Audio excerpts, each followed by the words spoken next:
What's good? I'm Jamil Parker, and this is YSM Sports Media. I want to welcome you to You Be the Judge.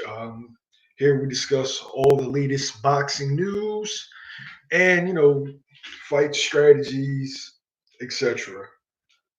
It's not just like a tabloid show, so to speak. Yeah, if you like it, we love it, man. I'm waiting for my guest right now, Darius Coit of Okoye Media.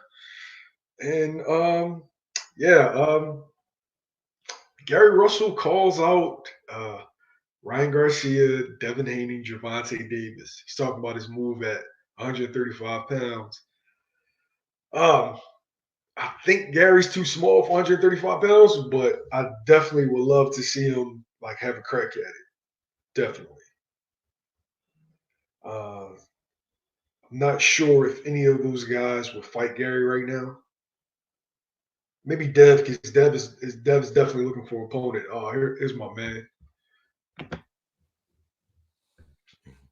Yo, Yo, what's good, Dave? what's good? Hold on 1 second. Hold on. What's goody? What's goody? Hold on. Let me mute it on the let me mute it on YouTube because I'm hearing both videos. All right, now I can just hear you. Go ahead. I'm listening. Got you. Okay, so Gary Russell, 126-pound WBC champ.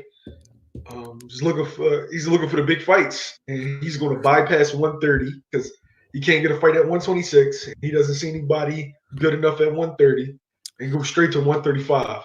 What's your thought? My thoughts as far as athleticism and raw ability. Russell's fast as hell. Russell's tough. He's game. I don't know if height will play into it due to the fact that he's only 5'5", something like that. Yeah, five You know, four, 5'5". Yeah, that might be a factor, because you're giving up, reach to damn near everybody at 135. But he is lightning fast, and he's a southpaw, so I think he'll wreak havoc on anybody. But I wouldn't just jump out there though if I were him. I will still go and tune up somewhere, um, just to see how it feels legit at 135. It's not like he lining up a bunch of sparring partners right now. You know what I mean? So we don't know how he really feels at that weight. But he looked good from what I saw. He looked good. Like, he looked strong and sturdy. He didn't look like Chadwick Boseman did this morning, man. Chadwick Boseman looked like he needs some milk, man. But he ain't look like that though. So yeah, he looked good. He looked good.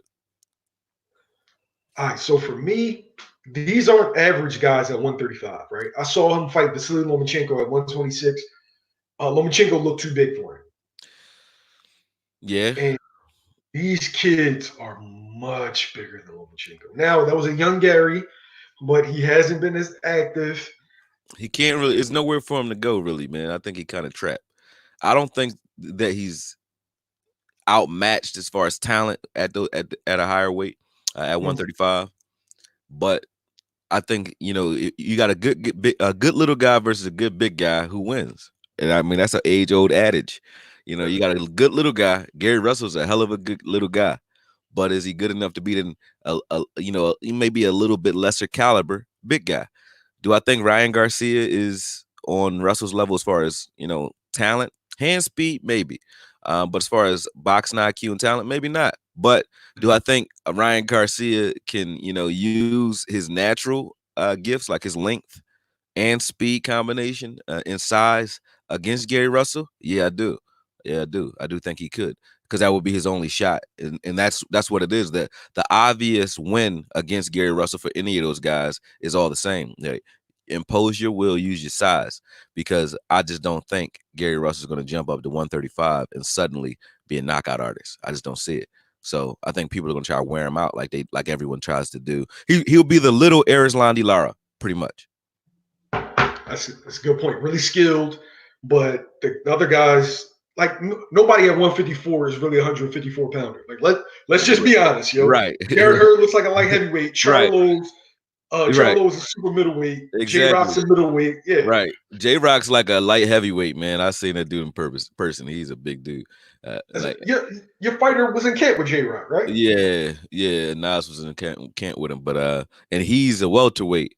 and so it should only be a 8-pound difference, but nah, it was drastic. Like the size difference just is drastic. When he was training before he cut his weight, he probably was fighting or sparring at like 175, 178, somewhere in there. He was like a light heavyweight. Hey.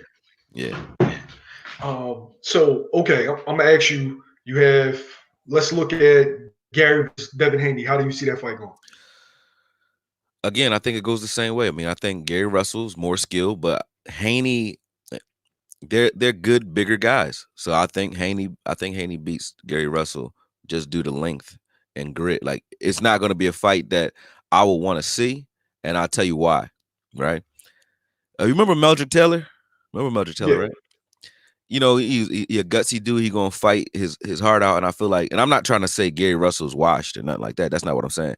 I'm saying sometimes every win isn't a good win. See what I'm saying? Can Gary Russell put together a fight to win against those guys? Yes, but he had to put together a performance where he's gonna have to take on damage in order to inflict as much damage as he wants to. He's gonna have to come. He's a shorter guy. He's gonna have to come to him. He has to fight a different style as a shorter man in a higher weight class. He can't just hang back and fight on the outside against a guy that's 5'9", 5'7", 5 whatever. You know what I mean? He can't do it. He has to come inside. He has to fight like a Hank Armstrong, like perpetual motion, constant moving, constant head movement, coming forward. And that's a style that he doesn't really employ at the lower weights because he doesn't have to. He can beat you with technical ability, at 126. So he can't do it at 135. I just don't see it.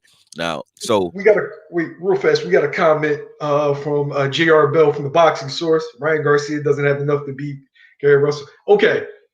He doesn't at 126, yeah, he don't. At 126, But at 135, having Gary Russell by 6 inches, and Ryan's a big punching 135. There you go. JR, nah, man. He can beat him. You said Antoine Russell could beat? Yeah, Antoine Russell's a big guy. Antoine Russell was muscle and boots. So, yeah, Antoine Russell could probably beat Ryan Garcia, but he's a bigger dude. Yeah. Gary's giving away too much. That's what we're talking about. We're talking about size, yeah. Yeah, who I do think he has a shot of beating, and this is going to be the next guy, actually. Gervonta? Yes. I knew you were going to say Gervonta. Yes. Yeah, if there's anybody that he can beat, and I'm not saying Gervonta is like the worst out of the bunch. It's just he's not the biggest guy either. So, it's so Gervonta is a fat boy, though. He was a fat boy before he started boxing. And you see how he yoked people up. So he's stronger than he looked. But yeah, I think that would be a good match for both those guys. And the reason why is not only because of size comparison, but also I always think that the key kryptonite for a southpaw is another good southpaw. So Gervonta is a pretty devastating southpaw, and he has that early Manny Pacquiao effect without the performance, the PEDs. You know what I mean? I don't know if Pacquiao. The Pac-Tars will come and get us. Gervonta got that power, though. I'm just saying, it's natural. We know he had it from the beginning. He didn't like grow into power suddenly, overnight. He just a southpaw that can literally punch, and they don't come along that often. You had Marvin Hagler, who's a rarity. Zab Judah, then you have you don't really have that many. It's not that many southpaws that are like killers. Sweet Pea wasn't really a puncher. He was a boxer puncher, not a puncher boxer. He wasn't a guy that's coming to knock your head off. He was coming to outslick you, and he would just so happen to beat the shit out you on the way to doing it. If he gets you hurt, he'll finish you, though.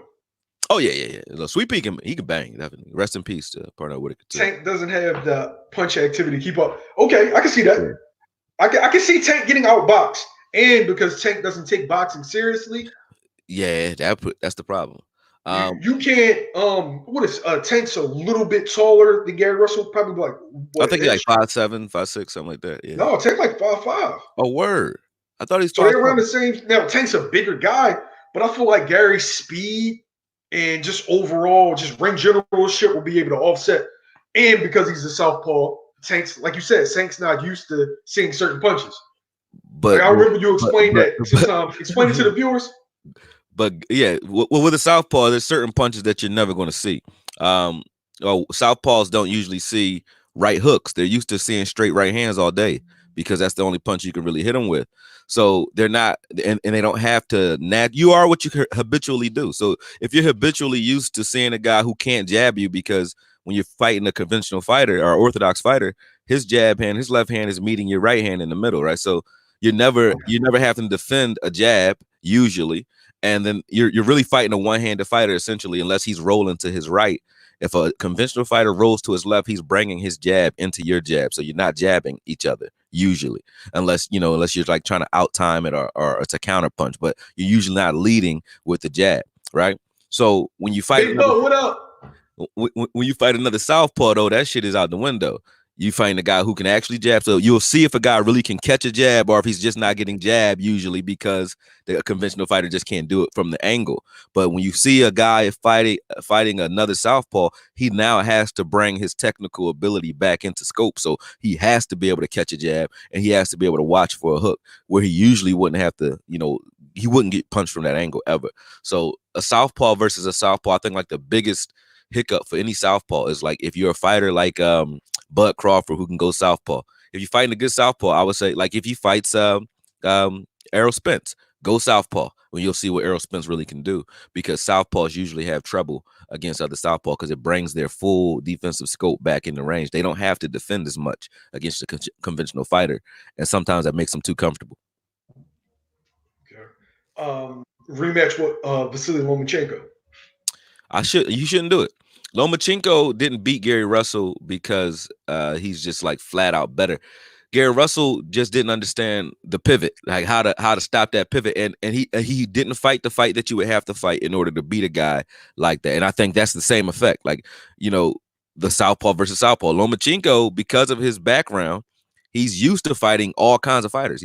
He's not you're not gonna surprise him by putting him in the ring with another southpaw, and maybe Gary Russell's. I don't know if he's seen enough of them or not, but I don't think he's ever seen a southpaw that can quite move how he does. So it was like fighting himself, and that's hard to do, but fighting himself without coming forward and being as aggressive as you should. You can't both, one of you has to lead, meaning one of you has to come forward and be aggressive, which is the same reason why I say Gary Russell is not going to just sweep through people moving up in weight. Because if you weren't going to do it at 126, why would I think you're going to do it at 135? Because the way you beat Lomachenko is like Salido did, just go at him, perpetual motion, keep coming forward and put a lot of pressure on him, right? And you can beat him doing that. Especially if you're a southpaw, I think he would have had a good chance doing that, but he couldn't out-slick him. So it's the same thing. If he moves up with that same mentality without a Hammer and Hank, Henry Armstrong perpetual motion type style, I don't see him being able to beat guys that are bigger if you couldn't overwhelm a guy that's your size. See what I'm saying? And that's what you're gonna have to do to beat bigger guys. He's gonna have to swarm. He can't fight, a 12-round fight on his back foot against bigger guys. He's gonna have to swarm them and come forward and like be in that wheelhouse. Is he slick? Can he slip punches? Is he slick? Yes. But here's the problem. Like you said with Gervonta Davis, here's the problem. Can Gary Russell fight Gervonta Davis for 8 perfect rounds? Yes. Yes, he can. I think he can do that. But does Gervonta Davis need 8 rounds to beat Gary Russell? No. He only needs one good one. That's it. And it's over. So can Gervonta put together one great round against Gary Russell is what you're asking. Yes, he can. Can Gary Russell put together 11 great rounds against Gervonta? Yes, he can. So that's why it will be an interesting fight, but it'll be, can Gary Russell swim without getting wet at all for an entire fight? And can Gervonta land or find a home for his left hand in 12 rounds against Gary Russell? And I will put my money on Gervonta being able to do it at least, 1 good round, 2 good rounds. I'll give him that. Now, if it depends on when in the fight it happens. If he comes out strong in the beginning and those 2 rounds happen early and Gary Russell adjusts, then maybe Gary Russell washes him the rest of the fight. We saw Floyd versus, Shane Mosley. It can go something like that, right? Or if it happens late in the fight, then you got a late round a late fight knockout against Russell. Right. So go ahead. We got 2 real fast. We got 2 good points, right? Yeah. JR said Loma shouldn't fight Gary at this point. I do feel like Loma's slowing down a little bit. He said not even at 130. I think he has a better chance at 135. At 130, I think Gary would probably beat him. And my man Bo from Three Kings Boxing, He says Luke Campbell and Linares actually had success against Loma. They couldn't stay consistent. Yeah, you're right. You're But right. you gotta actually pressure him though. That's the key. If you Sandy Sadler versus Willie Pep. exactly that. That's Yes, you exactly how have you to. have to fight a guy who is, has that type of speed, who can't be touched. You got to just swarm them, be all over them, and be there to fight through their counters too. And that's why I say Russell can't beat Lomachenko in my opinion, because he I think doesn't he can fight get him that. at 130. Styles make fights, bro. He don't fight JR, that style. 130 at 135. Mhm. No, hell no. At 135, I think that'll be too much weight for Gary. Yeah. I think he should. I think you. I will. Would you rather be the king of the small pond, or average dude in the big pond? Because Gary at 126, even though he doesn't have anybody to fight, him at 126, 130, I think he's the guy.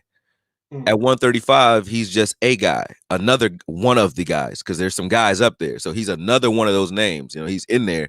I'm not saying he's worse than those guys, but he's another guy. Now, I respect the fact that he has the heart to even want to go challenge those bigger guys, but I just don't. And I'm not trying to disrespect his ability, because I love Gary Russell. I actually do. I don't sound like it, but I respect him. But it would be like asking me, should Erislan Lara go to cruiserweight? Oh, not pretty small at your own division. In your own division, you're small. So why would you go up to another division? You know what I mean? Erislan Landa shouldn't go to super middleweight. He should go down to welterweight, really. Because that's what you he'd are. be a big welterweight. Right. JR, right. Now that Gary came out and said that, we would, you got to get him on the next show so we can sit down, we can chop it up with him. Yeah, because, I love it. Yeah, I love it. Oh, we had him on last we time. We actually met him at on my birthday with the Gleasons. Yeah, he a serious. Yo, I respect his energy, man. When he walked in the room, his brother walked in, and I'm looking. I'm like, I know they deal with a lot of different type of cats. Where they from? I'm not sure where he's from, but I think he is. Oh, he DC. Oh yeah, he definitely act like a DC boy, a Baltimore area dude, man. Yeah. I ain't hear him say you yet, so I don't know. Like, I got to hear the accent. But yeah, man, they were dead serious when they came through the gym, man. So I respect his energy, because he kind of locked down the energy, even though it was who was there? The heavyweight dude that got knocked out by Deontay, Brazil. Brazil was there. It was a lot of names there in the gym, but when Russell came in, he shut it down. And so it was a lot of Napoleon, super strong, cold energy that came through the room when he came in. So I did feel that, and I did appreciate that. So, like I said, I respect his skill. I respect him as a technician, but I don't want to see him move up, because I don't want to see him take on any unnecessary damage to do so. Yes. That's what it is. Yeah. If he decides to stop off at 130, I'm cool with that. Nobody at 126 wants to fight. Yeah. Nobody wants. Okay, 130. You can't beat him. There's nothing you could do with him. 130. Jamel Herring is kind of big, but I can see him against a Burchett. I want to see him against Shakur Stevenson. JR, I know you want to see that fight. Young Lion versus Old Lion. I want to see that. Yeah, but nobody's calling his name though, man. Because they're trying to bring Shakur Stevens. They want to sneak Shakur Stevens up on the scene like they doing Boots. Boots not calling out a lot of people right now either, even though he could, he could fight anybody right now. But I think they're waiting for that to mature a little bit more. Same thing with Shakur. They're trying to build the star status first before they start launching them at people. Right now, that would be like one of those early fights where you saw like Floyd fight Diego Corrales. It's like a little earlier than they probably should have, but because Floyd was young. So that's like the Shakur Stevenson's on the rise, like Floyd was at that time. Young and good, but we don't know how good. But they try to throw him in there with a guy they thought could overwhelm him. And it made a great fight, but it would have been an even bigger fight 2 years later. He washed Corrales. He would have watched him at any time, but it would have been a better fight money-wise 2 years later. They would have been both more established as names at that time. They both were on the rise when they fought. Who wins, Shakur or Gary Russell? Yeah, JR, they can respect each other all we want. We want to see that in the ring. I think Gary Russell will beat Shakur Stevenson's ass, man. Yes. And I say that because he doesn't have the experience yet. He hasn't. There's too many questions on Shakur Stevenson, and there's and boxers can say whatever they want. We all know this. You can say whatever you want as far as what you will do in a certain situation or at a certain level, but you have to prove it to yourself first. And the only way to know is to actually have done it. See what I'm saying? If you think you can run, like if you say, oh, I think I can run 5 miles. When you get through that first mile and your kidneys start hurting, and you understand, like, okay, yeah, I can run it, but now you know everything that comes into it. And you can say, yeah, I think I can beat Gary Russell. Has Gary Russell fought guys of the caliber are better than Shakur? Yes. Yeah. Has Shakur fought anybody like Russell? No. So you can theorize that he could, and talent-wise, maybe. But Gary Russell just seen too much. He's seen things that I think he'll have some ripples in there and some traps for Shakur. Along with his ability, and I think that'll just be too much for him. I wouldn't do it. I wouldn't do because for Shakur to beat him, he would have to do too much. Yeah, I didn't know they were close, JR. I didn't know they were. Oh, they're friends together. Huh? Oh, okay. Yeah, I didn't know they were friends. They friends. He said they're like brothers. I didn't even know that. I never seen them together. Okay. I knew that Shakur is close with like Raymond Ford and Bud and them, but I've never seen him with Gary. But that's still a fight that I would like to see. I would favor Gary. Right. Let's just get to it because me and you done talked about this 100 times. Deontay Wilder versus Tyson Fury. I don't know if you heard. Wilder. Man. They hurt my feelings with that fight, man. Wilder comes out and said he had a bicep issue. Yeah, more than a bicep issue. Yeah, more than a bicep issue, bro. That was not a bicep. He said he tore his bicep. Which had one? Surgery on his bicep. Which one? His left bicep. Okay. What did that have to do with his footwork? He had a calf issue too. Maybe. Okay. I didn't. Okay, so I'm a big Wilder guy. You're not. Oh no, I love no. Let me correct it. No, I'm talking skills. Oh, skills wise, no. He doesn't have much of those. Yeah. I'm a huge Wilder fan. I feel as though he hasn't taken accountability for what happened. And in order to change, you must take accountability. Facts. So based off of his body language and what he's been saying in interviews, right, he's going to lose if he doesn't have a mirror-to-mirror moment. Like, I need to change. I'm not as good as what I thought. Or Wilder can beat my stuff Tyson won't Fury, work with bro. This guy. Yeah, well, he can beat Tyson Fury. It's just you can see in Wilder's style that Wilder is in charge of his training camp. He's in charge. And the reason I say that is like he's been, even though he started boxing at 19, you can teach a guy footwork if he wants to work on footwork. There's a myth that says that if a guy is an adult, it's just like if you say, yo, you can't teach an old dog new tricks. It's just harder because nobody has the patience to teach someone who thinks they already know something. That's all they're really saying. It doesn't mean you have no aptitude to learn it whatsoever. If Deontay Wilder wants to focus on what he should focus on, because think about it. Think about how far he's gotten with just power, and really no real delivery mechanism for the power. He don't have no setup punch. There's nothing other than I'm gonna stretch like I'm shooting a bow and arrow, and I'm gonna crack you with my right hand if I can. And then can you disappear and reappear, or can you block this thing for 12 rounds? No. So I'm eventually gonna catch you, right? But if he just learned how to deliver his power with his footwork and with anything, with any setup punches, he doesn't take any heat off none of his punches. So if he would just if he touched with that left hand sometimes, just to be able to like out leverage a guy so he can get him in the right position to deliver that right hand, or feint it more. He don't feint. He does none of that. He throws big, wild punches, and he's still gotten to a point where he's at the top of the heavyweight division without any of that. So if he was 70%, if he was 70% of the boxer that Tyson is, or Lennox was, or any of those guys, he doesn't have to be as good as any of the other legendary heavyweights. He just has to be half that as far as footwork. Just have footwork. It's like watching an MMA guy who can't do any submissions on the ground, but he has a takedown defense. If he could just move his feet and learn how to catch a jab, that's it.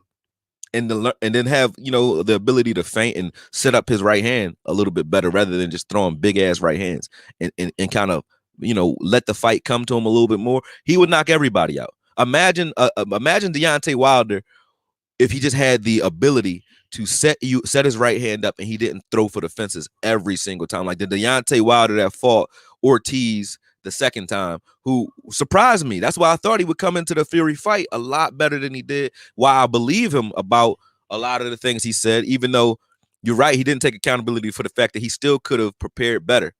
But I believe the fact that he wasn't right. His legs weren't right.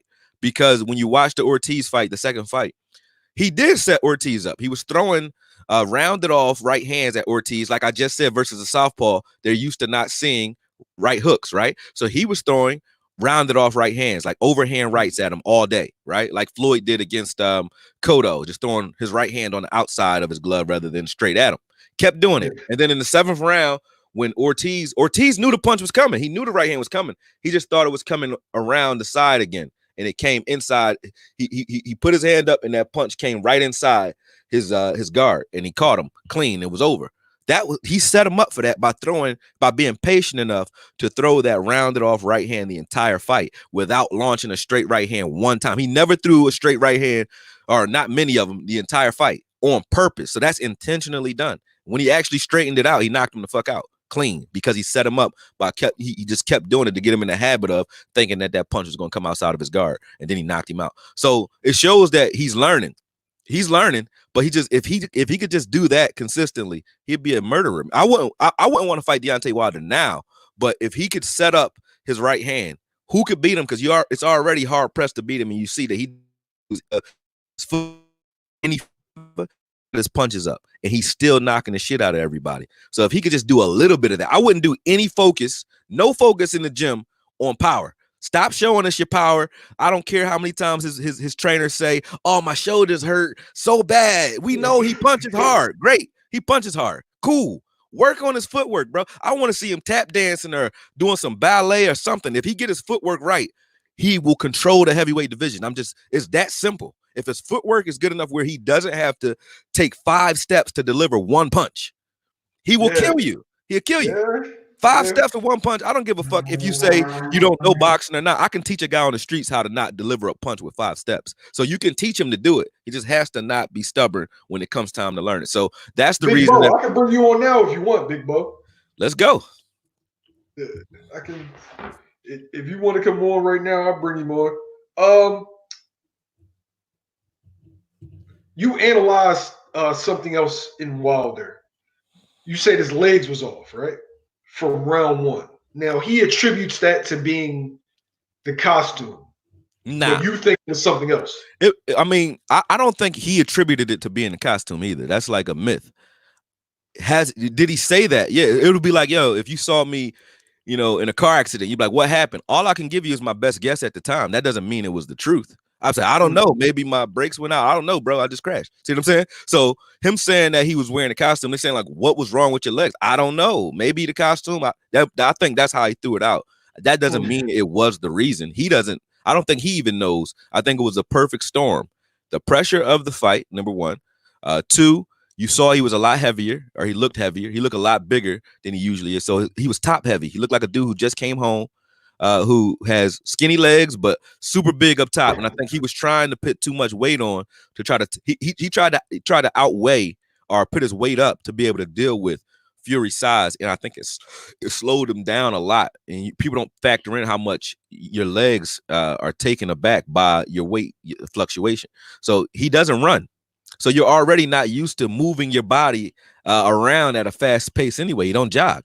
So if you're not running and you put on extra weight, now you're not giving your legs any help there, number 1. And then on top of that, you see his girl, and I'm not hating on his beautiful wife, but you see he takes his wife almost everywhere. So I just don't believe that a guy who already is not disciplined enough to work on his own footwork and he controls his training camp, I don't think he's saying, hey, I'm not having sex for the entire camp. I think and I'm not trying to get into his personal life, but I personally think it was a combination of his legs being gone from not exercising his no-fapism or his abstinence during training camp. Number 1, that is not a myth for anybody who thinks it's a myth.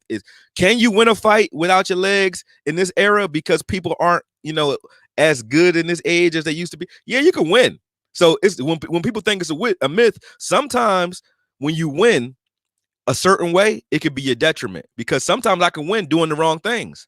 And then I believe that the wrong things are right. They're not. I just so happen to be able to win doing them.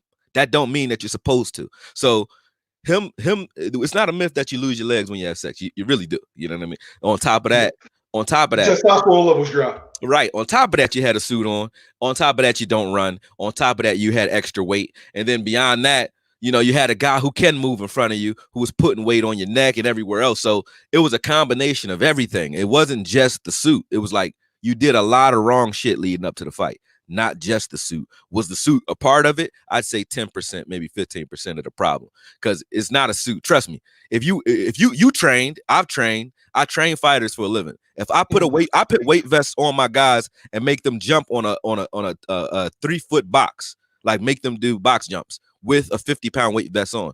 So, and I know Deontay Wilder works with a weight vest on. So it's not walking into a ring with a weight vest on or with a suit on. That wasn't the only thing.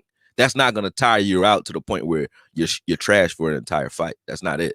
It's not going to do it by itself. Not an athlete at that level. But could it be the straw that breaks the camel's back if you haven't done those other things? Yep.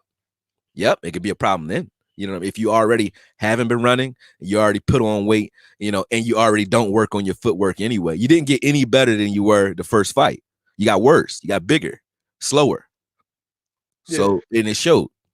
All right. So Bo says the problems that Wilder works on different things in camp, but he just gets in the ring and all that stuff goes out the window, looks to the right hand. That could be true. That has some validity to it. That probably comes back from lack of boxing background, lack of amateur experience. I think JR is not as active with his hands. Yeah. Hand placement.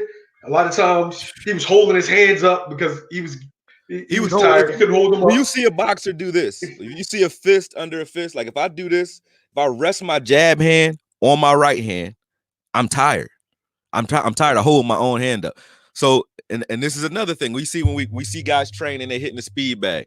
You're hitting the speed bag like this, right? Do you punch like that? Do you punch like that in the fight? No. So hitting the speed bag like this, does it hurt? Does it help your shoulders? Does it work on some cardio? Yes. And I know people see that style that's like the most prevalent style of speed bag technique, right? So people think that's the only style, and it's not. You should punch the way you will in a fight more so than not. Like when you see guys hitting the heavy bag, you'll see them taking their time. They hit the heavy bag and then they'll dance around the bag or walk around the bag with some headphones on. Hit the bag for an entire round or more. Throw punches the way you will in a fight. Hard thudding punches, not mitts, because mitts are human interaction. It's somebody bringing their hands to your hands. You can do mitts, but mitts are for timing. Heavy bag, if you want to get your arms in condition to punch for an entire fight, hard, the way Deontay wants to, hit the heavy bag for rounds. And I don't mean hit the bag and then dance for 3 seconds, then come back at it. You can't do that in a fight. Sometimes in a fight, you're going to have to be consistently punching nonstop. So I make my guys, and it doesn't look good. It looks boring as fuck. But jab that bag 1,000 times. I don't just jab. And then the next round, we're right hand in that bag, just right hands. And then maybe later on in the week, we might throw, what you want. But if I don't even have to look at the guy. If you're sitting in a room with a guy who's training, right? And I don't hear that bag. I don't hear it. It don't sound like, machine gun fire. I want to hear that. If I don't hear it, you're not doing shit. You're dancing around the bag and you're resting. And when you go to try to take that rest in a fight, every time I don't hear the bag getting stricken or getting hit, that means the guy is hitting you or that bag is beating you. If the bag is bumping into you, that bag is beating your ass because the guy is not going to wait for you to be ready to punch back again. Like, okay, you need to stretch your arms out. Go ahead. No, he's going to beat your ass when you do that. And that's what Tyson Fury was doing to him. He'll let you throw your big shots. And while you're trying to recover your footwork and get back in position to do it again, he jumps on you and beats your ass. That's how he's beating him. JR, stop hating on the costume, man. JR, stop hating on the costume. Bo agrees with you, D. Bo's he's a former boxer too. He said, this dude said, stop lying to the fans, man. Why you hate Wilder so much? they think we hate Wilder. Fan. I don't know what you're talking about. Listen, any man I respect any man who get in a ring, period. But any man who could come up and who clearly shows you he doesn't work on these things that we're talking about. This is not a disrespectful thing. Sometimes y'all got to realize the truth is not offensive. The truth just feels just like offense because the truth hurts too. But the truth can never be offensive. He does not work on these things. That is the truth. Should you work on them? Obviously, because that's why all boxers do it. So you can't get mad when you say he doesn't do the things that he should do as a boxer because he knows he doesn't. But the fact that he got that far with just the right hand, that I respect that. Anybody, like the fact that he is being talked about right now. How many people could be talked about right now with the skills that he has? Nobody. This wouldn't even be a conversation if it was anybody else. Wait 1 second. Hey, Nitty, Wilder is probably my top three in my top three favorite fighters. Right. Both active and overall. Like Wilder's my guy. Right. But one thing we're not going to do is we're not going to lie, and we're not going to enable him. I want Wilder to get better. Okay. So Wilder didn't win both fights. One fight was a draw. One fight he lost. Now, could they have stopped the first fight based off of the way Fury hit the deck? Yes. Yep. But he got up. Yep. I want my guy to get better. Man. Right. So go ahead. So he thinks he can rewrite the book on boxing because of his freakish athleticism. Like he's an extremely gifted, physically gifted man. Right. But you can't rewrite boxing. Boxing has existed for about 1,000 years. Like hand-to-hand combat, actual boxing. Queensberry died in 1900. I'm talking about even before then. They were boxing in Africa. That's what I'm saying. I'm saying the dude who made our rules died 100-something years ago. This has existed for hundreds and hundreds of years. You don't rewrite the book on it. There's nothing new under the sun. Okay? Right. So you need to do certain things in order to be ready. In order to be successful. Wilder needs to change. If he does not change, he will get stopped again. Now, that doesn't mean he didn't get cheated. But just see the fact that we know Tyson Fury is a dirty fighter. I did a video. We did a video on him. We did a video breaking down what Tyson Fury did. So this isn't to say that Wilder didn't do enough to prepare does not take anything away from what Tyson Fury did do in the ring. Yeah, he did. He cheated him. Yeah, but let's not pretend that those things don't happen in boxing every day either. You have to be prepared for anything that's going to happen in that ring, including the cheating. You have to be prepared for your opponent. You know this dude. If a guy low did blows it the first fight too. So it's like, if a guy low blows you, if a guy elbows you, what's your coach say? Do it back. Do it back. Yeah, exactly. That's the number. That's the first thing they teach you. So we're here. We tell the truth, man. Right. We tell the truth. Right. Like it, love it. We tell the truth. Right. There's no lying to being done. But at the end of the day, Tyson Fury is honestly, as far as boxing ability, he has more boxing ability than Deontay Wilder, meaning he can move better in the ring and punch and not get hit. But can Wilder beat Fury? Wilder would make Fury. What pisses you off is if you guys would pay attention to Wilder's style. Like Wilder he's almost beating Fury. Now he's close, right? If he just did the things that we're talking about, he would beat Fury easy. Fury won't be able to touch him. AJ, real quick, real quick. LDBC Warrior. I hear the air in the background. Tell him that. Damn. Yeah. Oh, there you go. I can hear him outside. Yeah. As far as an agenda against the LDBC, I don't hate on no brother. I support all my brothers, and I want all my brothers to do well. Right. So I'm not anti-LDBC. I'm not anti, especially not when it comes to my people. So I don't know where you got that narrative from, but you can really miss me with that shit. All right. Because look, if anything, I'm for my people. I want my people to do well. Listen. Right. So yeah, you can miss me with that. Jamil, you want me to be unfiltered with that? Yeah, that's soft, man. You soft if you even say that, man. At the end of the day, like to say that you can't criticize because you are on a team, like we talking to each other. So if I'm looking at a fighter, right, just because a fighter is a black fighter, like if you put him in a position where you can't be criticized because he's of a certain group, that makes no sense. That means he can't get better. You can't get better if nobody around you will tell you that you need to work on some shit, and to tell you that you somehow a sellout when somebody says, "Hey, work on this shit, bro." So if I'm trying to be a sportscaster or a commentator and I'm stuttering or I'm cursing too much, and you say, "Yo, bro, you might want to curse a little less, or you might want to like relax so you don't stutter as much, and you don't trip over your words." That's not you coming at my neck. That's you helping me with my game, because that's what you should be doing. If you're scared to criticize me and say that to me, then you just weak. That's weak to say it. So stop that. Get out your feelings, bro. That's what you should do. You know what I mean? Get out your feelings. Yo, man, look, man, this is coming from a place of love. Right. I'm a Wilder fan at heart. This is coming from a place of love. So, hey, I'm not necessarily coming from a place of love. I'm an old ass man. I know, because he's a hater.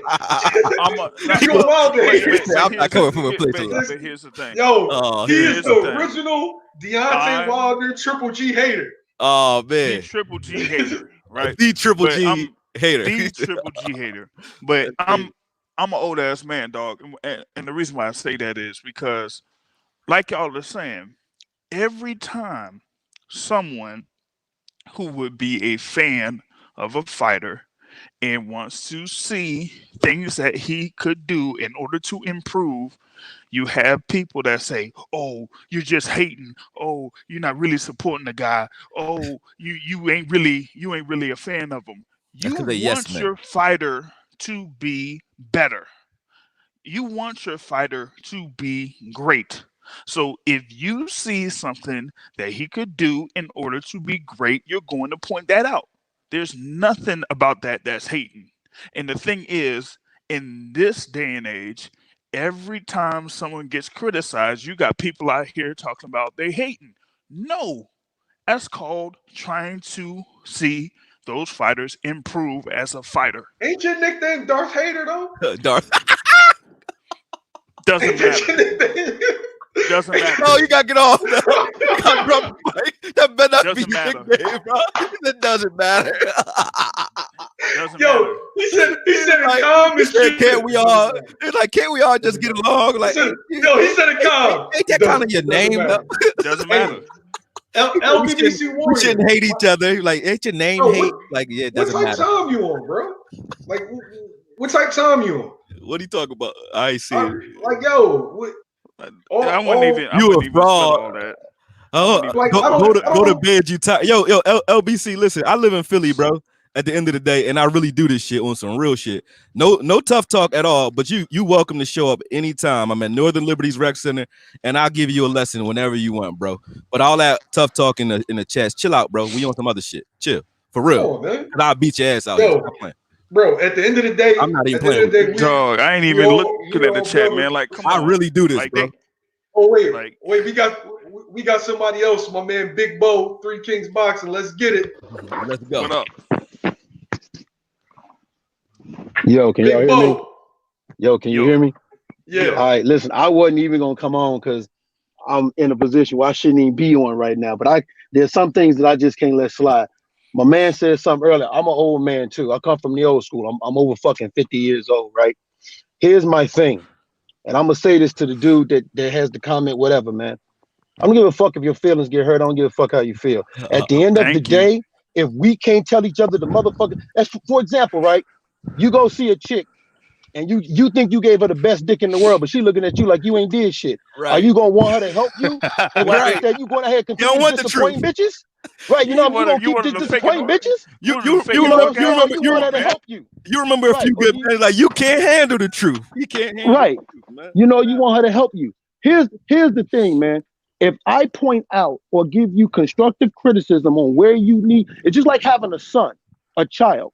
If I give you constructive criticism on what you did wrong, right? That's all I'm doing. That's 100%. Not me hating. That's me wanting to see you be better. That's me wanting to see you do better. Okay, I'm not gonna kiss your ass knowing it stink. Instead, I'm gonna give you a bar soap until you wash your ass. Wash your ass.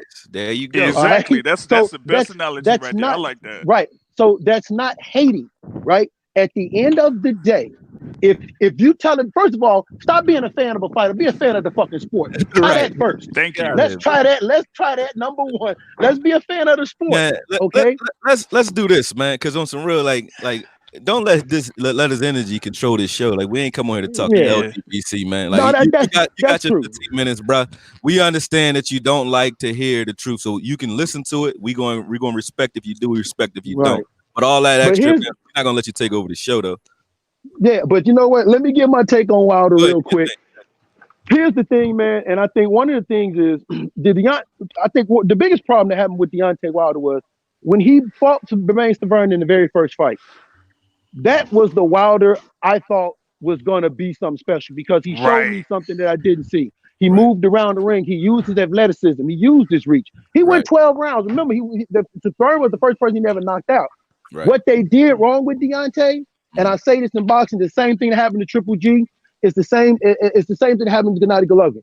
They didn't continually put Wilder in with guys that would further push him. Well, they put him in. Go ahead. What were you about to say? But that's you right. You 100% right. But there's a reason for that. They're watching them like you watch your guys spar. You watch guys in the gym all the time.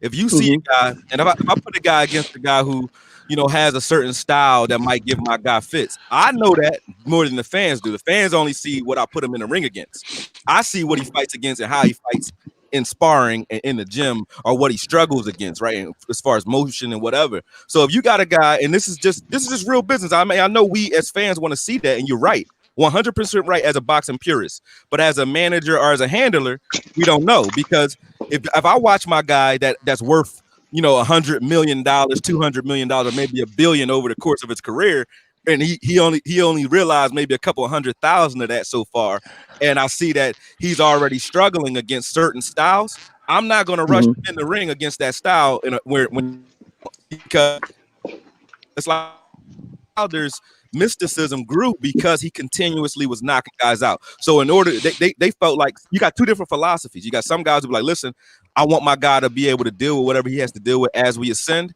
And then you got other guys who think like, we're worried about that bridge when we get there. So let's just get him up to that status first by feeding him a bunch of shit cans. So you're right. They did that with Wilder. But see the problem with that is though, here's the problem with that. You build that investment, then the motherfucker crash like the 2008 stock market. And now you go. But right now, but here's the point. If you think that he's going to crash anyway, right? When do you want him to crash?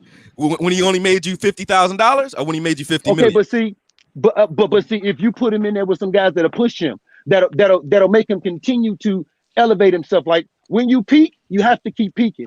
It's kind of like what Terrence Crawford is going through right now. He's peaked, so he can't keep peaking because he ain't got nobody to make him keep going like that, right? So when you peak, you got to fight guys to make you keep peaking. So I'm not saying find guys that'll be like, damn, he gonna fuck up my investment, but find guys that'll say, hey, he's going to continue to improve my guy.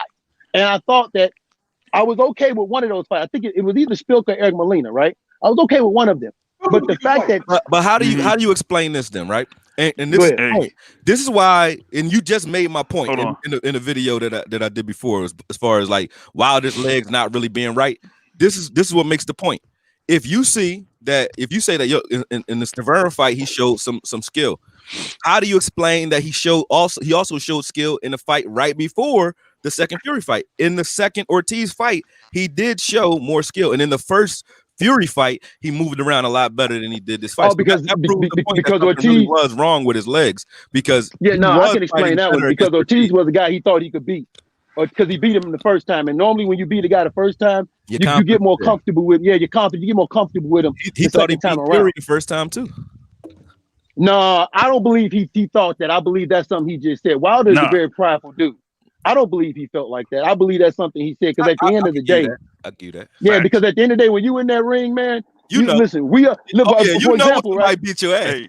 Yeah, exactly. You know when somebody to beat you, dog. You might get off the phone and be like, "Ooh, I got away with one, baby." But you know when somebody beat you, so you know when they like, yeah, that joint height, that jab hurt right there. Exactly. But, so for me, I just felt like his whole team fell in love and got comfortable with the ride. Because let's face it, the knockout ride that he was on, that ride was making the money, and I think everybody got comfortable with that. So everybody was like, you know what, man? I know he needs to do this and do this and do that. Yeah, but you know what? It's working. So, let's not mess with it. But in This is both. the sport where you have to though. Hey, That's the beef I got with his team. And me and you have had a bunch of conversations about it. That's the beef I got with his team because instead of doing what you're supposed to do as a trainer, Jamil. Yeah, Jay. Jay. I'm gonna mute myself because I know I got wind back here. I'm sorry. I'm gonna mute myself because I know I got wind, fellas. Okay. Jay, I ain't hear you. What you say?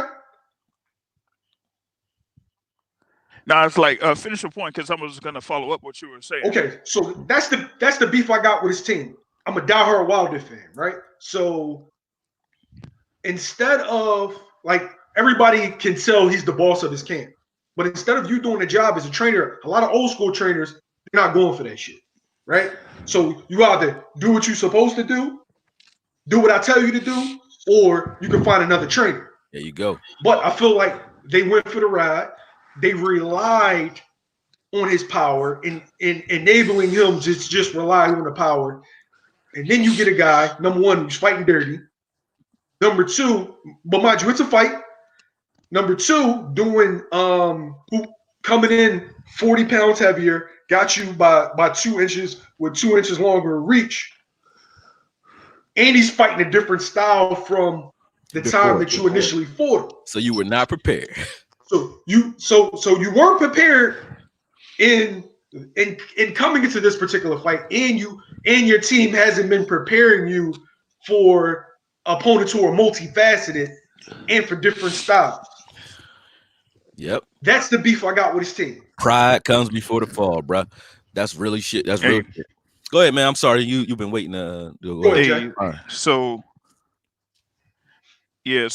hopefully you hear me in this thing. Yeah, we can hear you. One thing that that Brother Bo brought up is the thing with Wilder and Golovkin. And when I initially came in here, y'all talking about Darth Hater, but like I said, I hate Golovkin.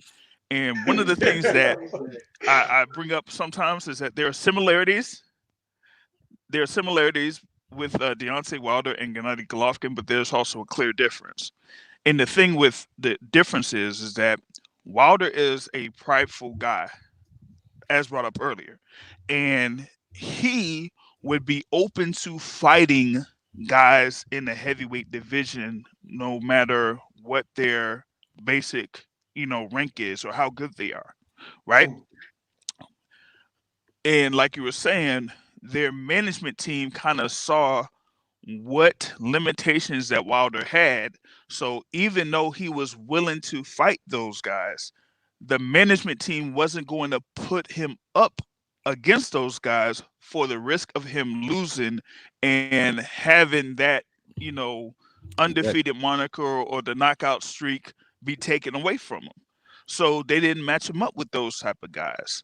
With Gennady Golovkin, he good boy. I fight him. He good boy. And those guys really shouldn't really be in the ring with Gennady Golovkin. But see, that's what set him up. When he had multiple opportunities to either fight, guys like Billy Joe Saunders or Andy Lee or Dmitry Pirog. And my thing that stood out with Gennady Golovkin was when he tried to pursue the fight with Cotto or Canelo for the WBC belt, and then Canelo dropped the belt and they gave it to Golovkin. He had 3 of the 4 major titles in the middleweight division. Did he go for being the undisputed middleweight champion? No. He went ahead and he fought Kell Brook.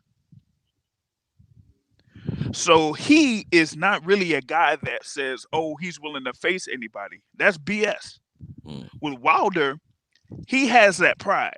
So it doesn't matter who he would be in the ring with, or no matter what level of skills that they have. His confidence is big enough to say that before the fight, he believes that he is going to be the winner. Speak it, believe it, receive it. That is Deontay Wilder. You are 100% when right, it comes to the second fight, and I said this in the chat earlier before I came on, I said in the previous 14 to 15 months between the first fight and the second fight, of Deontay Wilder and Tyson Fury. Tyson Fury did everything that he needed to do in order to prepare for and beat Deontay Wilder, while Deontay Wilder did nothing to prepare for and beat Tyson Fury. And that is the fault of the trainers. That is the fault of the managers and, the promoters. Now that's They where we matched them up disagree, bro. against guys No, that really, I got to stop you right there, bro. that really can beat them. I'm sorry to cut you off. I gotta stop you right there because this is a rule, bro, and you know this, right? You can lead a horse to water, you can't make him drink. You heard that before. Same thing with a fighter. If a fighter comes into the gym, right, and he wants to fight, like I can't want it more than you do. Deontay's trainers can't want him to improve more than he does. So it's not their fault that he doesn't. He has to want to improve. And you know what he'll do when he wants to improve? He'll be on his trainer's asses just like he was on their asses about them throwing in the towel. He'll be on their asses about giving him drills that help him improve because he'll be asking for that. He'll want that. And they will give him that. So it's still, is it their fault? Do they know it? I know Mark Breland knows boxing. I know it. That I agree with, right? Right. So it's his as fault. a man, as a man, he has to look in the mirror. Right. He's been a destroyer of worlds, and nobody can take what he was dishing out. Right. So I know this has to play on his psyche that, like, yo, he beat my ass. But there got to be a reason because can't nobody beat my ass. Nobody beats my ass. I knock out everybody. Right. Until he looks in the mirror and understands, okay, well, I need to change. I'm not invincible. I need to do this, and that. Until he's willing to accept that he's not a god. Right. He's not a king. Right. And right. He is not a god. When he accepts those things, he'll become a better fighter. Nah, that's true. That's true. One thing I give Floyd, even though he talked that shit, he prepared himself. Floyd always prepared for the worst case scenario. Exactly. He prepared for his opponent fully, and he didn't leave no stone unturned. Even though he thought he was the shit, he still prepared like he thought, like he wasn't. We froze. And that's what my man Deontay Floyd prepared like no other fighter that we have seen in modern day history. Yeah, yep. 100%. Because he was trained by the old school. Yeah, like you said, he was trained by the old school, and he had all of those, God-given abilities and things like that. But he trained his ass off every single day of his life, and he didn't, go with all the stuff that he's talking about with the money and the cars and everything like that. Right. But he didn't really drink and smoke and all that stuff. It's Bernard Hopkins versus James Toney in career wise. You know what I mean? Yeah. Deontay doesn't. James Toney is a talent. He can dip punches and move and counter like nobody business. But you know that if as great as his career was, had he been more disciplined, we would be talking about a totally different guy. And that says something when you're still great, lazy. You know what I'm saying? He still was great, and he's lazy, and we know he was. But then you have Bernard, who didn't have those abilities, who maintained his skill level a lot longer because of those same things that you're talking about, just discipline. So if Deontay was more disciplined, we'd be talking. Imagine that. That's not a hate. That's actually a compliment. We're already talking about you, and you only have a right hand. Imagine what we would be saying if Deontay just could box as good as a Ruiz or Anthony Joshua. He could box just a little bit better than he does right now. I mean, just move. If he starts boxing at a young age, he'll be a murderer. We're looking at the greatest heavyweight to ever walk the face of the earth. Exactly. He started boxing at the same age as these other guys. He's the greatest heavyweight to ever walk the face of the earth. If everything that you want physically, he's thin. That means it's not going to be a lot of lactic acid buildup. That punching power is there. That leverage is there. Yeah, so he's thin with great punching power. He's tall, he's long, and like you said, JR, he got that heart. He got confidence in himself. Just watch Mark Breland. Watch Mark Breland and then say, if Deontay could do half of the shit that Mark Breland is doing, would anybody beat him? Hell no. If he had a jab that was popping in your face all day and you were tired, you're right. When you get jabbed in the face, but here's my thing. Here's the thing though. He has all of that training behind him with Mark Breland, but his overall technique is so unorthodox. One of the things that makes him who he is, or what he is now is that he is unorthodox with his form. So you don't necessarily see him completely throwing punches with full like by the book, or standing square, you Right. know trusting your base with your legs and everything like that. You only see that like a couple of times with Deontay Wilder. When he Yeah. gets someone hurt, Hmm. that basically goes out the window. Exactly. Or when he's basically out of range, he'll throw with full extension but not full accuracy. And because of that, that's why he's had injuries in the past, because he overexerts himself when he Right. throws punches. That's a good point. So if Good point he too, Corey. He did regress a little bit. He That did. power though, his what you saying though, bro, Jay, is like this though. You correct. Part of the reason he hits so hard is because he throws very wild punches, but he has crazy power. So do I think that if his technique he started installing his technique, would he lose some of that power? Yes, but he has so much of it that Deontay throwing at 70% to land the right punch at the right time is better than Deontay throwing wild at 100%. He still can knock you out at 70, but it might take two of them instead of one. You never know. But Hey, D, he can. so you saying I put it this so way. you saying if he becomes sharper, Yeah, if he he just still won't loot. He still won't. Roy does this. Like you take something off your punches sometimes to set up other punches. So I might touch you on your left side. I'm not touching you because I think I'm going to hurt you. I'm touching you to activate your defense on that side. So I'm activating or occupying your right hand so I can deliver what I want to deliver. If he was just doing more setup shit where he's still throwing what looks like to be velocity punches or quick punches, but throw less on them. He throw more punches and bunches and then use those punches to hide the power. He would kill people. Even if the power was 70%, he would still kill you because Jay, you won't be able to defend the punch. Do you agree with what Corey said? Do y'all agree with Corey Cunningham said? Hold on.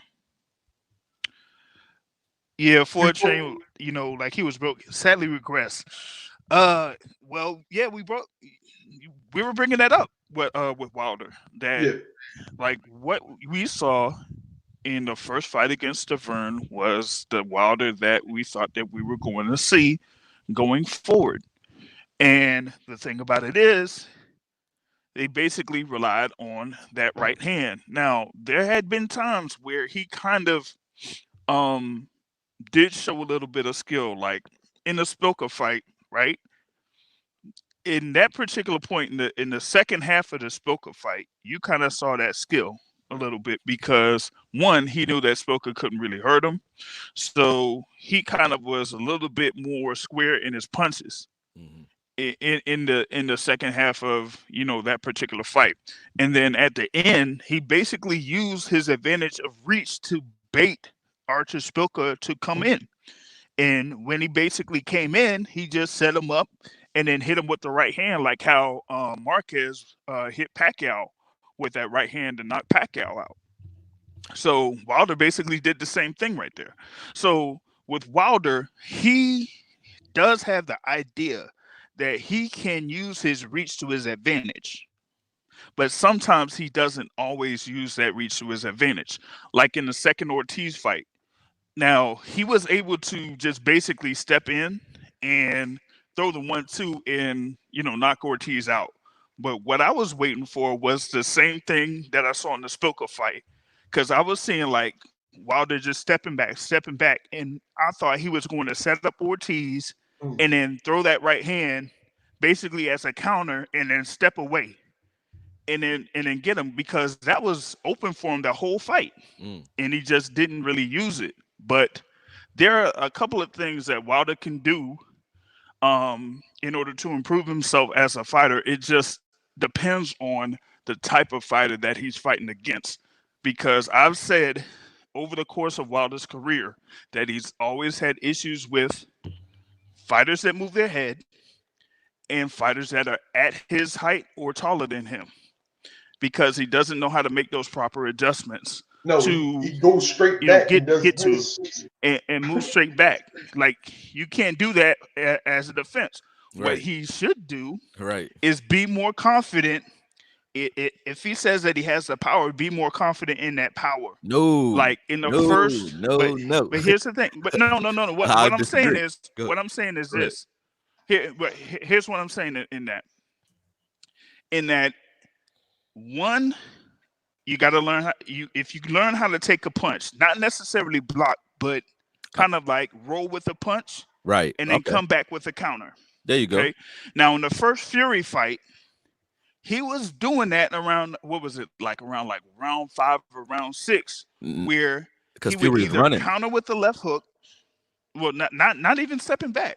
Right. He was standing square, Mm-hmm. and he was countering with the left hook, because once he started to be square and throw those hooks, that's when he was able to get to Tyson Fury in that first fight. But Jay, let me. This is why that doesn't work though, right? To do a check left hook or to do any left hook, right? If you're moving away from me, I have room to throw that hook when you're stepping out. So if you come in and then you go to retreat, I got room to throw my hook. That's actually how you set your guys up. If I throw my right hand, the comeback after the right hand is the left hook. So if I throw my right hand and instead of coming forward and smothering me, you retreat. Soon as you get back, like maybe 2 inches or 2 feet away from me, you're in range for my hook, for my check left hook when you're coming back out, right? So that's why I was working in the first fight, because Tyson Fury was going backwards. When Tyson Fury came forward, there is no hook, because as you come in, he's never coming back. He never backed off. He came in and stayed in. So when he came in and stayed in, there's no room for that hook ever. You're not going to deliver that hook because it's not there, because he's never backing out. He came in after he threw his right. He would come in with his right hand and then smother and maul and stay inside. I got a question for you. What about if you throw the straight right, then switch your stance to southpaw like Andre Ward did Kovalev? Never should Deontay Wilder switch anything, because he can't fight orthodox. I'm saying you talk about Fury doing it. I'm saying from an analytical standpoint. Would that work? would it work if if he could do it? Yeah, of course. Tyson used to do that. Tyson would throw a right hand, and then that devastating right uppercut combination Tyson used to throw, where you throw uppercut to your body and uppercut to the head. Everybody thinks that's from a right hand, from an orthodox position. If you watch Tyson's feet, when he threw it, when he overextended his right hand, he threw it, he didn't come on both sides of your body, is because he just would stay there. If he threw his body out of whack with a right hand, he just would stay southpaw for that half a second while he's inside, and he would snap his right hook to the body and his right uppercut. And the reason it would land is because he's throwing that right hook and right uppercut from inside, from a southpaw position. So it's from an angle that a right-handed fighter can never hit you with that combination from. Try that combination from an orthodox position, and you're gonna get caught with a left hook, because you're coming throwing uppercuts from the outside. When you do it from the southpaw position, you're smothering the left hand while you're throwing your uppercut. So you're on that left side. I can't throw a left hook on you because you're really in the southpaw position. There's no left hook for me to throw. So that's why Tyson can get in there and do that. But Tyson was shifty enough to be able to go southpaw inside. Mike Tyson, I'm talking about. Go southpaw inside and actually do that. Wilder can't do that. I don't see Wilder being able to pull that off. Yeah, the Fitzsimmons shit. That's you, Corey. You know your shit. You know the Bob Fitzsimmons shit. Yeah, you're right. I seen like you said, Tyson, Andre Ward. He called it out. Yeah, he knows his boxing. Okay, Corey. Okay, Corey. Corey, that bull. Yeah, Corey, that bull. I like Corey. Corey know his shit. Hey, Corey, it wasn't necessarily a jab. The thing that he was holding him in place with that. Yeah, and Darius has a video breaking down Tyson Fury's dirty tactics. It's more of a hold, like he's palming Wilder's face, holding him there, then clubbing him with the right hand. So it's a cheating ass tactic. But I mean, that's how you stopped it. Like Emmanuel Stewart. If you watch, if people want to know what Tyson Fury was trying to do, he learned it in the Crunk gym.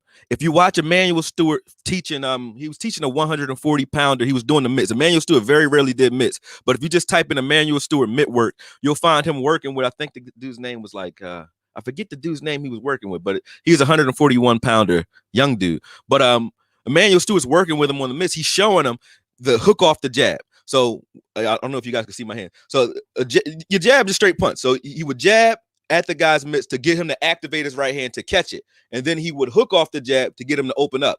But the hook off the jab is nothing on it. It's just a hold to get you to open up because the right hand is coming at the same time that the hook off the jab is coming. So as soon as you open up to catch that hook on the outside, so if I catch the jab, as soon as I open up to catch that hook, the right hand's supposed to be right here in my face. Tyson Fury was doing that. He was jabbing, and then he would slap on the outside of that hand, not to punch him. He wasn't trying to land the punch. He was just trying to pin him in range so he couldn't dip below the punch. So he's pinning him in range, and once he pins you in range and holds you there, he's meeting his own hand with his right hand immediately. He just was doing that over and over again. And honestly, for all the credit we give Tyson Fury, if you watch it done properly, Tyson Fury was doing it sloppy as fuck. It's just that it was something that Wilder hadn't seen before. Had he seen it and had he known what he was really trying to do, he would have known what to do to it, which is to out leverage that hook. Don't stay inside of it. Step to your right. If you step to your right, there's nothing there for him. If you step to your left to try to escape it, he's trying to force you to your left. So if you escape left, you're going to run right into the right hand every time. And that's what Wilder kept doing. So it was like saying, get past the ABC. I say ABC and you still can't say D. It's like this is basic fighting. My thing is this, though. Know what to do to it. My thing is this. You heard Wilder. You heard in Wilder's corner. Did you ever hear them pick up on it and tell them what to do? No. Oh wait. No. That's what my problem was. They didn't say anything. No, they didn't say anything to him because it's one thing if you do like Customado where you're trying to and you said this, Jay said it when he was on. If you're trying to build the confidence of your fighter up and that's why you tell him about his power, that's great. But you still have to know what to tell him if that doesn't work. If you're drinking the Kool-Aid too, that's a problem. Because when it happens, you're like, oh shit, his power ain't working. You don't got nothing else to go to. That's all you. Hey, Corey, you from the UK, bro? You thought that's just gonna happen, Corey, are you from the UK? Because you naming you naming guys that regular Americans don't know. So you're obviously like a. He said Bob Foster too, yeah. Boxing savant. You're old head for sure. Yeah, it's like you've been watching. It's like boxing is just your life. That's Steve Cunningham brother or something, man. Yes.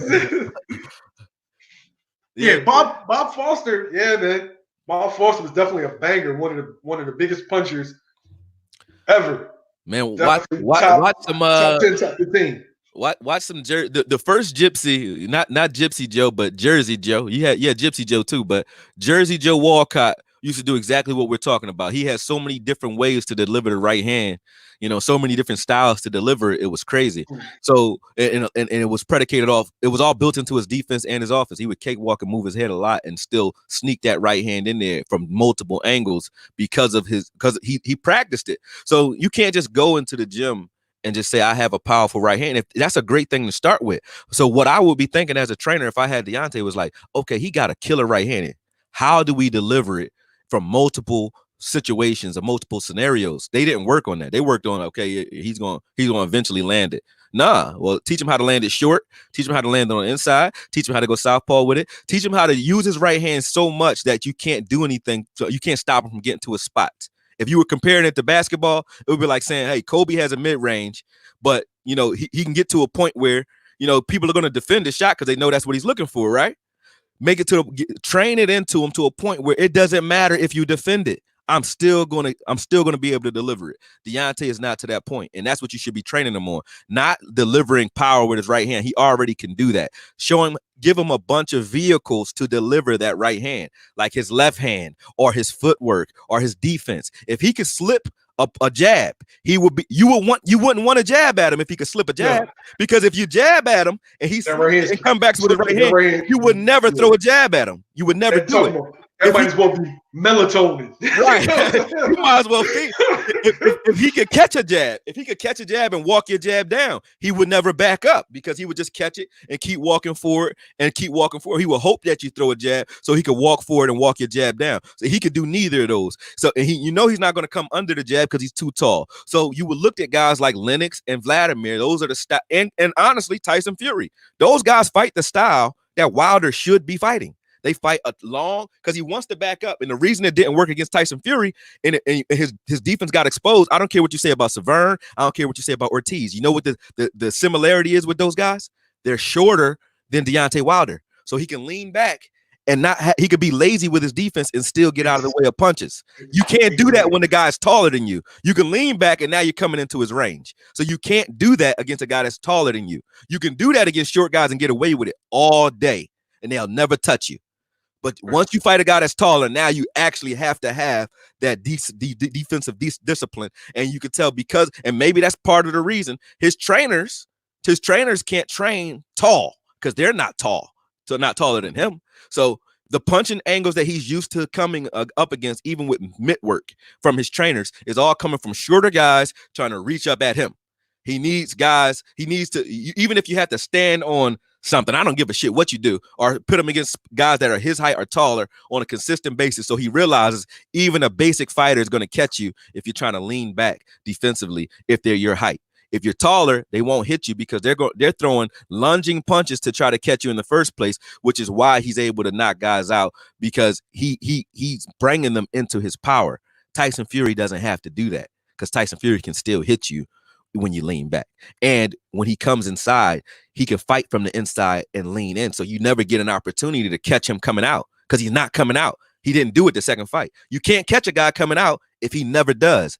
And if you go in and you stay, and you either stay we teach that. You stay all the way in and you're safe, or all the way out. Tyson Fury never was in the strike zone ever in that fight. He came in every time. And now you can say he cheated on the way in and staying when he got in. He did. But he did what he had to do to stay inside, and he stayed inside, and because he knew if he pulled back, he was giving Wilder opportunities for that combination he was trying to throw. And Wilder can only throw if you're all the way out. That's it. You can't do shit when you're all the way in, and if you're in the strike zone, he's gonna knock you out. That's it. That was a good breakdown. We got to head out of here. Corey, thank you for joining, man. You gave, unlike some other viewers, like you gave a lot of good insight, man. And we would really love to have you back. You your boxing knowledge. Trust me, man. Top notch, bro. The haters is welcome, man. Bring the hate, because at the end of the day, if you welcome to your opinion, but you got to realize we got one too, Doug. So we accept the fact that you feel differently about what we're saying, but don't be a coward and dismissive when you just dismiss what someone's saying is hate. That's like me just calling you crazy. It dismisses everything that you're saying. Come with realized and developed arguments like Corey did. And we, if you're right, I'm looking to be contradicted, and so is Milk, because that makes us all better. So if you can come and tell me something makes sense to me, okay, cool. Maybe you got a point, and I'll go look into that. So come with fully realized arguments rather than just saying, oh, you're hating, because that just means that's like a curse. That just means you don't know how to articulate your true argument. So articulate your argument. Stop saying we haters, man, because ain't no hate here. We love boxing because we're doing this shit for free. So ain't no hate here. Yeah, my thing is this, right? This is coming from a place of love, right? We love the sport. I love my brothers.